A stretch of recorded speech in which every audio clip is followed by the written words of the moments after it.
ఈయన యుఎస్ వెళ్ళిపోయాడు, మీరు ఇండియాలో ఉండిపోయారు. మరి బ్రేకప్ ఇది ఏంటి? యాక్చువల్లీ ఇక్కడ ఆయన చెప్తాడులే. చెప్పండి.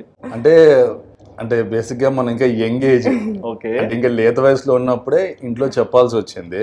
అంటే చెప్పాను. సో అది నా సైడ్ మిస్టేక్. అది మనం సెటిల్ అవ్వక ముందర ఇంట్లో చెప్పకూడదు.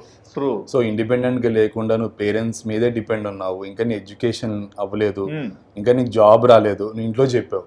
సో ఇంట్లో వాళ్ళ రియాక్షన్ డెఫినెట్ గా హ్యాపీ ఉండరు వాళ్ళు. ఎందుకంటే నువ్వు ఏం లేకుండా నువ్వు లవ్ చేశాను పెళ్లి చేసుకుంటా అంటే ఎవరు ఒప్పుకుంటారు పేరెంట్స్.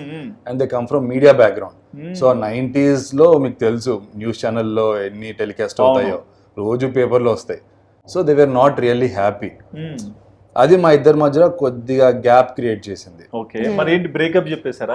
అంటే నాకు ఫ్యామిలీ అంతా రిలేషన్షిప్ ఇంపార్టెంట్ అనుకునేదాన్ని. When their parents are not happy, నాకు ముందుకెళ్ళాలనిపించలేదు. ఎందుకంటే ఆ హేట్రెట్ ఉంటుందేమో అనుకున్నాను, క్యారీ చేయాలి. వాళ్ళకి ఉంటది కదా, ఈమె ఇష్టం లేకుండా మా ఇంట్లోకి వచ్చింది అన్న థాట్ ఉంటుందేమో అనుకున్నా. వద్దు ఇది వర్కౌట్ అవ్వదు, లైట్ తీసుకో అనేసి నేను జాబ్ స్టార్ట్ చేసుకున్నాను. ఈయనకు ముందు నుంచి యూఎస్ ప్లాన్ ఉండే.